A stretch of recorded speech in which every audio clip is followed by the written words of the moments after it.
Les podcasts Séquence.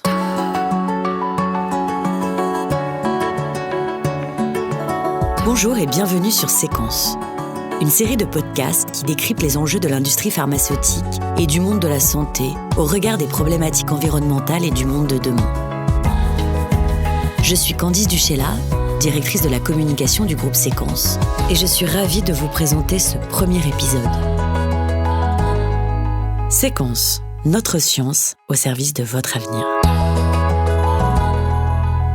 Aujourd'hui, nous avons l'honneur de recevoir Bruno Canard, directeur de recherche au CNRS et spécialiste du coronavirus, pour une conférence sur les enjeux actuels du Sars-Cov-2. Je laisse la parole à Bernard Meunier, président du conseil scientifique du groupe Séquence, ancien président de l'Académie des sciences et du CNRS, afin d'introduire cette conférence. To speak about a presentation of Bruno Canard. When you have to fight viruses, there is two key strategies: vaccine and medicinal chemistry, antiviral agent. For HIV, antiviral agent has been the main road to stop the evolution, the spreading of the disease in the world. The vaccination for HIV is still the future. Nobody has been able to create a good vaccine. For Sars-Cov-2, that was the reverse situation. Classical vaccines are operating. New vaccine, new RNA vaccine are also efficient. And if you look to what are RNA vaccine, it's mainly chemistry. It's a molecular design based on the knowledge from biochemistry, biology, and enzymology.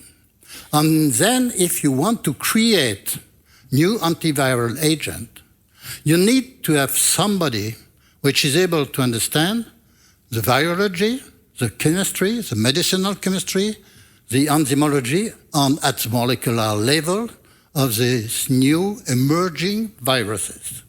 And one of the international specialists in the field is Bruno Canard. And now he's going to speak about what he's doing on SARS-CoV-2 viruses. Please.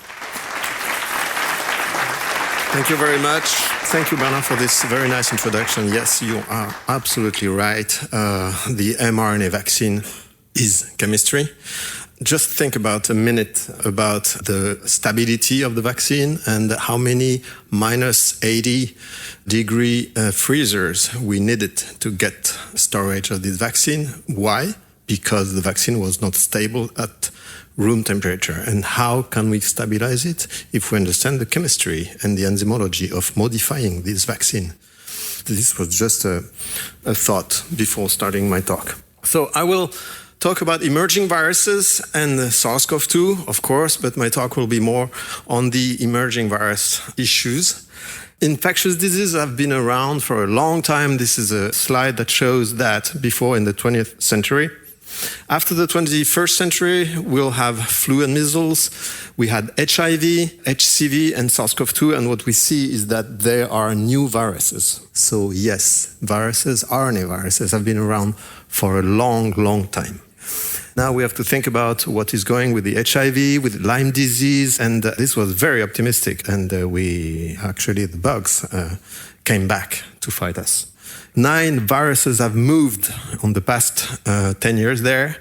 And what is interesting further in this presentation is that if we are now in 22, we see what happened next after 2006.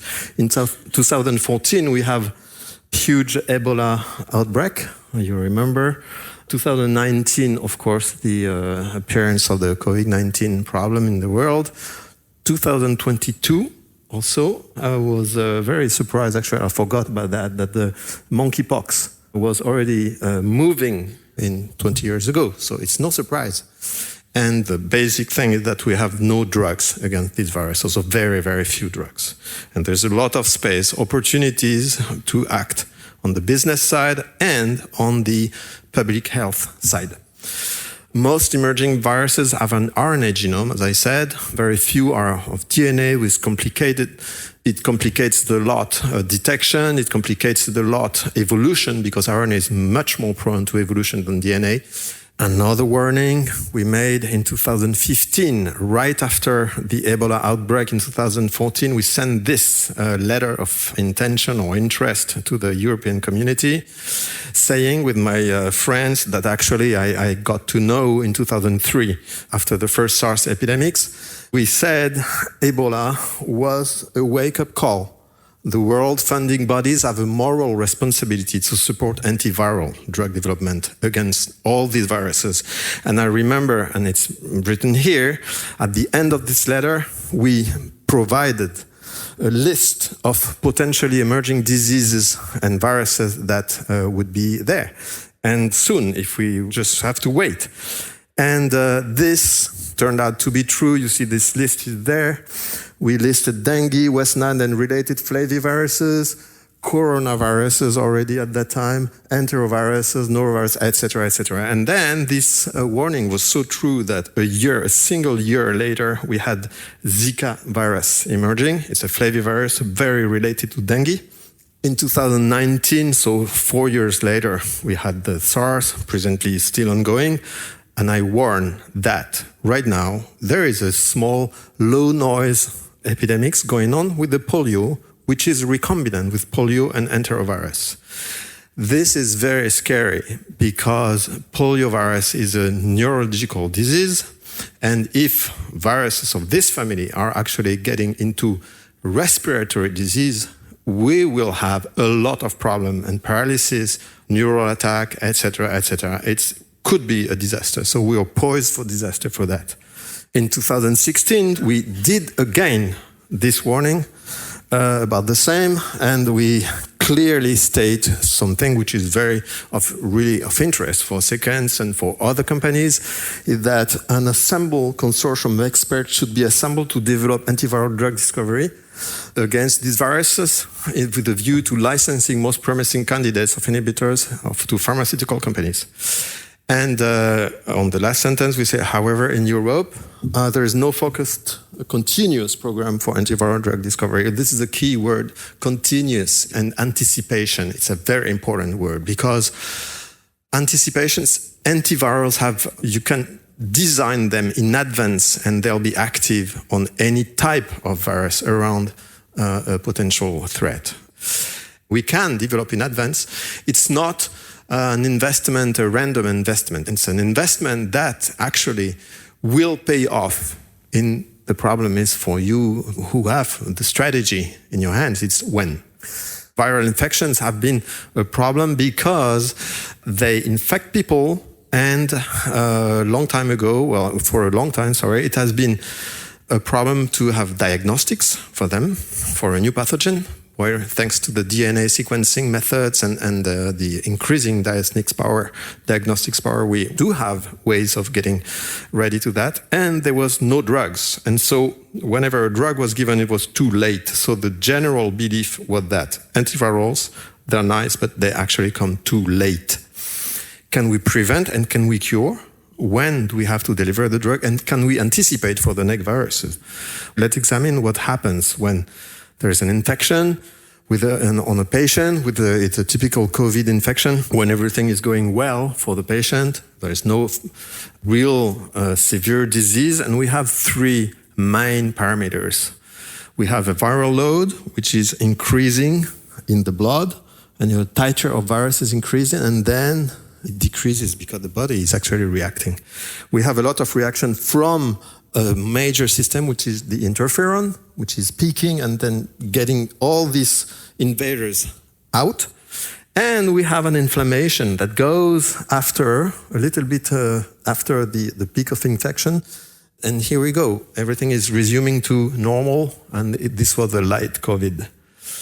Sometimes it goes wrong. And so what is happening is that you see that you have an viral growth which is not controlled by the interferon, which we have an altered response to the interferon, and then we have escaping of the inflammatory response. And generally, all this cytokine storm is actually giving the problem. And then this goes to severe COVID with casualties, with fatalities. And we know that people are reacting like that when they have risk factors, obesity, diabetes, One that was underestimated is also psychiatric conditions, like people who are apparently totally normal and have a weakness, like some kind of psychiatric disease. And then they apparently are very good, nice, and very healthy, and they die. And we don't know why this abnormal event happened. Is that because SARS is a neurological disease, and it took a long time to really appreciate that, and this is the main problem of this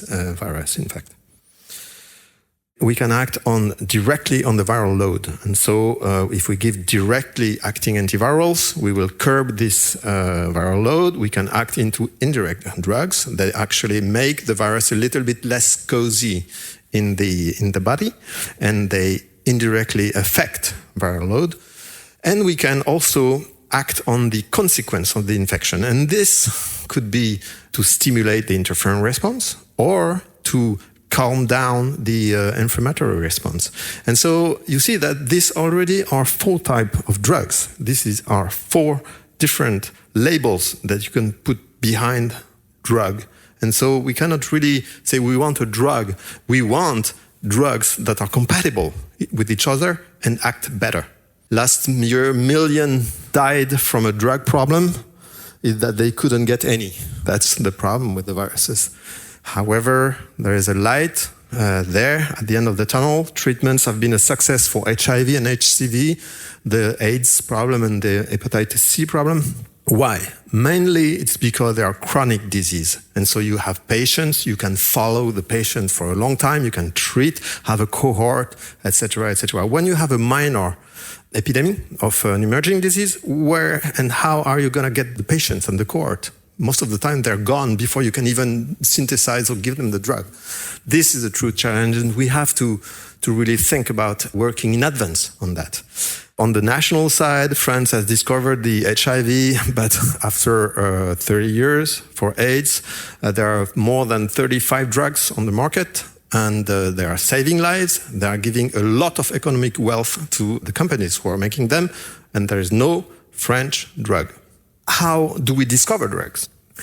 You can actually dump a lot of different drugs on cultures, infected cells with viruses, and with the robotics, and you can actually go into screening, and you find all type of drugs. You'll find, according to the system, you'll find drugs, antiviral, indirect acting antivirals, anti-inflammatory, etc., etc.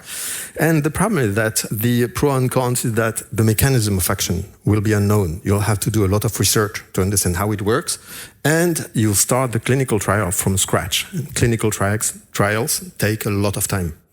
The second way is you take drugs that have been already passing the FDA approval for other purposes and try to refocus on a small group of drugs. So the screening is easier. Same thing. If it's not really knowledge-based, you will find all type of drugs and you have an unknown mechanism. But it really simplifies clinical trials, because if the drug has been approved for a heart disease or whatever, you know all the basics for the toxicity, the safety, etc., which is very good. You can use that in urgency settings, like in a crisis, like in the COVID. Yes, you can do that. Now, if we go into a little bit more detail, that you can take drugs that have been already designed against viruses and try to get them into the system. And these are drugs that are acting directly on the virus. And you actually draw on the experience for HIV and HCV. And you know that because of the type of drug, you know the mechanism in advance, and it simplifies clinical trials. So this has been the method of choice to try to repurpose drugs directly from the pandemic, in the crisis. You have to try clinical trials from scratch. This is the problem we faced with the emergency of the SARS. You have a comparative number of people afflicted by the disease and the virus, and you can see that it compares the Ebola, which was already very strong epidemic in 2014 with a number of deaths, and SARS in 2003. You see that when the emergence of SARS-1 is so abrupt, it's a problem to control. Or at the borders, in the different countries, and different measures, you see that MERS is very slow, but the number of deaths is very important. It's another coronavirus which is in the Middle East, And the fear is that there is a mutation, and this mutation will actually give rise to such type of curve. It has been watched for 10 years. Nobody knows if it will happen or not, but it's a pretty serious disease. Here is a comparison of Sars-Cov-2, so the current virus ongoing, and this one even is not even of it's the original slide that was given by my colleague Etienne de Crolly in the lab. It was in January 2020, and he said, hey, we're in trouble. The SARS-2 is going to be a big trouble. We're going to have 100,000 deaths in France. And so we laughed so hard because it was actually a lot of time people were saying that because there are here and there some epidemics, and we couldn't believe it. And he showed us that. And this is the kinetics of appearance of the SARS-2. And you can see that, and this is SARS-1. So you can see that this is the original Wuhan isolate. Now the BA2, BA5, and Omicron are even steeper than that. So it is really flash epidemic. It goes extremely rapidly, very fast. And the coronaviruses are very special for that. So how does the virus enter a cell? Well, the virus is like you and me. You go into a room, you need a key. And this key is actually getting into the lock, and you turn the key and you enter the door. And so to do that, the virus has a protein that binds a receptor. So the protein, the spike, is like a key. And your cell has a receptor, which is, if there is no such receptor, the virus cannot enter. So it really specifies two very important things. What type of cells are infected by the virus? So it will define where the virus is going in your body. Could be in the nose, could be only in the liver, could be in some tissue. And which species also is going to be afflicted by the virus. And so this event is actually key to understand how an emerging virus is going to get into a new species and what is actually has happened from bats to humans. You imagine that it's a little bit more complex than the key and the lock. Two things. The first one is the virus is actually binding to a receptor, and it goes into this membrane which is invaginating and goes into an endosome here, which is slowly acidifying. And then this acidification makes the virus getting out and releasing its material. So the center here is the molecular explanation of this process. You don't have really to worry about that. But the second thing is that you have also another way of the virus to enter the cell. It goes into binding to the receptor, and there is activation by a protease here, which is cleaving and producing the same result here, except that the fusion is going directly into the cell. So you have two, it's like a car with two doors. If you lock one door, the virus will come by the other door. So this explains how some medicines will actually act here, but will be completely ineffective because the virus is going to take the other door. The second part of this receptor story is that it defines the species specificity. And here you can see the different coronaviruses. There are 7 coronaviruses that are of human interest, give pathogenicity in humans. And all the time, the ancestor, almost all the time, has been the bats. And the bats have given the virus to an intermediate host, and then this host, because of proximity with humans, has been given to humans. For few of those, we do not know exactly the intermediate host, but SARS-2 also comes from a bat, and we don't know exactly what happened there for getting into the human. What is sure is that the virus has a very good receptor in bats, and that it has to adapt to get into another host, and then once it is mutated enough, by exposure with man, it will go accidentally by a spillover from one species to the other. The key and the receptor. You have to imagine that this key is getting into contact there, and once the contact is established, there is a conformational change that the material of the virus is getting into the cell. So these pictures are obtained with the structural biology, the species barrier, and the variants. Everything is happening there, because this site here is where the affinity is done. And we can understand in advance, if we sequence a virus, if it's going to be okay for infection or not okay for infection. And so we know that, for example, Omicron has mutated 30 times there. And so by finding new combinations there, the virus is adapting and changing. And what we do is with our antibodies, vaccine or from the host, these antibodies target the spike. But if the spike is mutating, they do not recognize anymore the spike. And so these mutations are typical of all the variants and define the species barrier and the appearance of variants. I want to stress how important and strategic it is to have access to high-resolution structural data. There is no way you'll be able to design good drugs if you don't have access to cryo-EM, crystallography, and atomic resolution for viruses, because the chemists can give you the best molecules. If you see them directly in the structure, it will completely speed up drug discovery. I'm afraid to say that some countries have understood that pretty well since 2000, I would say. China, for example, has bought a lot of cryo-EM machines, has put an incredible effort in doing that, and they are leading now with the US. And in Europe, we are a little bit lagging behind, especially in France. The British and the Germans have understood that. And in France, we are a little bit behind that. And I hope that it will be taken as a challenge by companies to get their own high-resolution machine, to get their project and speed up the discovery. I think it's really strategic. So now let's design drugs. We have monoclonal antibodies that directly go into binding to the virus and impede all of this. But the problem is that, as I said, if the virus is varying, then the antibodies will be no longer effective. So they are short-lived in terms of marketing. After 3 months or 6 months, when the virus has actually mutated, your antibody will be useless. And so it's a huge investment, but it works. And it's not really good to anticipate viruses' emergence.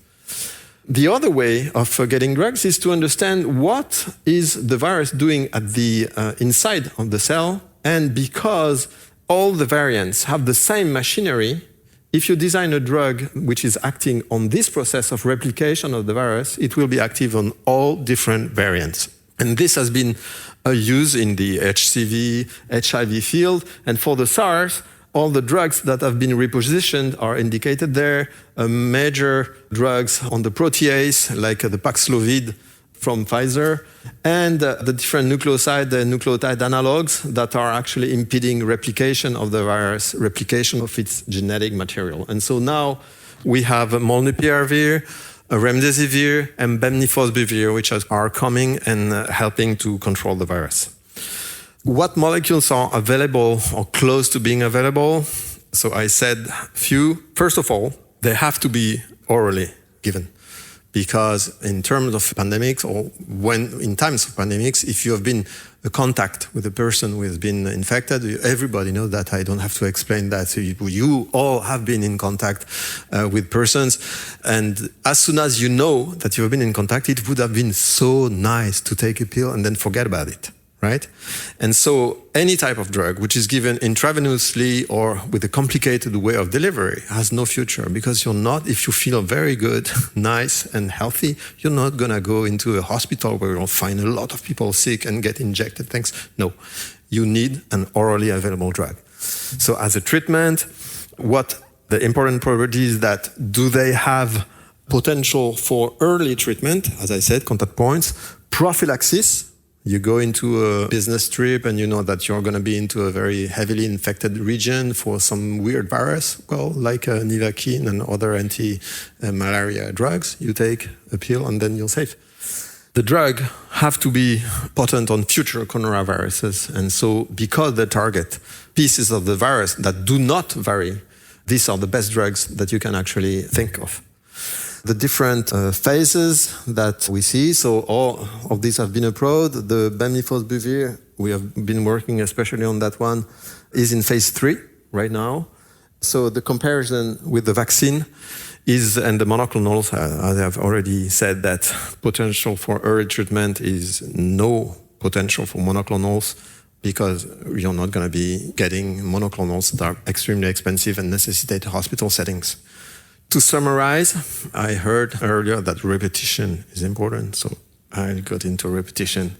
What do we need is early diagnostics. This is something also companies have to think about. If you are looking for interesting investment into something which is useful and strategic, diagnostics is one thing. There is no potential treatment useful without a clear diagnostics. And so you see, if you look now retrospectively on the first wave of SARS and COVID in 2020, you see this huge peak in death, and you see no case because there was no diagnostics. And so you cannot really manage a pandemic like that. Early diagnostics, you want to know when the person has been infected, so you'll get the best treatment. And this treatment will be, out of the three there, you need to give an antiviral molecule along the treatment, and the earliest, the better. So you curb the viral load. And then you need, at the early stage, anti-stimulant of the interferon response, as well as anti-inflammatory drugs. And so, for example, you remember that dexamethasone was found very early to be very useful in the treatment of cases, and it reduced a lot of fatality.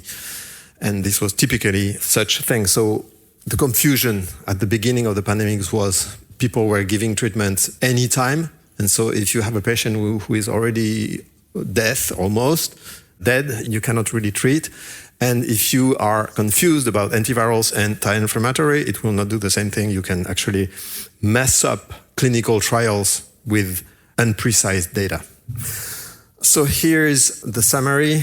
The simple mode of administration, I said oral, has also one very important property, is that you can store it on your shelf. And you remember perhaps one of the earliest example of that was Tamiflu, which turned out to be not a very potent drug, but at least it was the first one.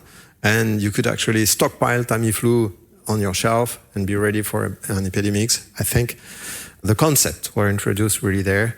If you have to give prophylactically, it has to be completely safe. It is not like you can accept to give a drug that has a little bit of side effect if the person is going to die.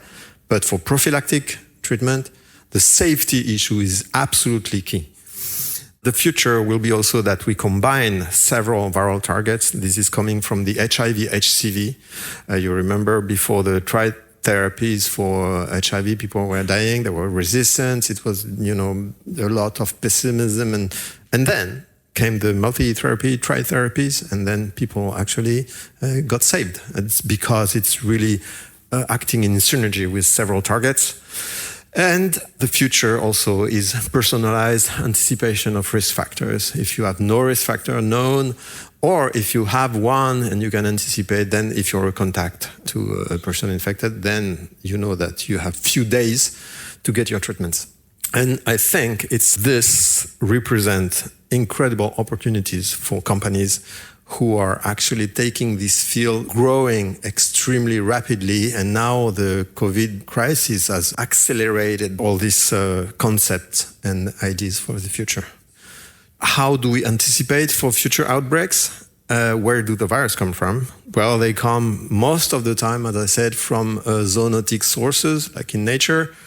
And of course, for when we have a lot of intensive cattle and agriculture and a lot of genetic homogeneity, this is like a really big factor for development. I think we have to understand how to observe, understand, sort, sequence, find these viruses, and respect where they are, not trying to, if we actually have too much impact on the environment, then they will fight back, because if you get them out of their habitat, they will actually colonize other parts. So I think there is a lot of investigation to be done and protection. Stay where you are, and everybody will be happy. Vaccination, of course. We have already talked about the mRNA and the technological and chronological challenges. A vaccine will always come after the genetic sequence is known on a very variable part of the virus, the spike, and complemented with the other targets. But the antiviral can come actually first, can be there in anticipation, where vaccines have to be developed right after the epidemics. So the drugs, early and oral, are the two key words. So I thank you for your attention. I want to thank the people who have been working with me on the past years. I have an incredible team. I am at the CNRS and the University of Marseille. The recent funding are here. I want to say a special thanks to the Fondation pour la Recherche Médicale, who actually financed my team twice in advance of any pandemics on emerging viruses, which was pretty unheard of. And I want to say one thing also, one question. Are we done with, for emerging virus, with the financing mode that we have? When there is a pandemic, we react and we finance and we give money and it takes years. Is that the good model for anticipating? I don't think so. We really have to think in advance. We really have to have a way of getting money, effort in advance and directly. One real advantage of China, for example, has been to be able to, in one day, say, okay, we're going to go finance and do this. And they put a lot of money directly. So I think we have to think about how to finance quick and strong basic research, which is adapted for and which is good for everyone.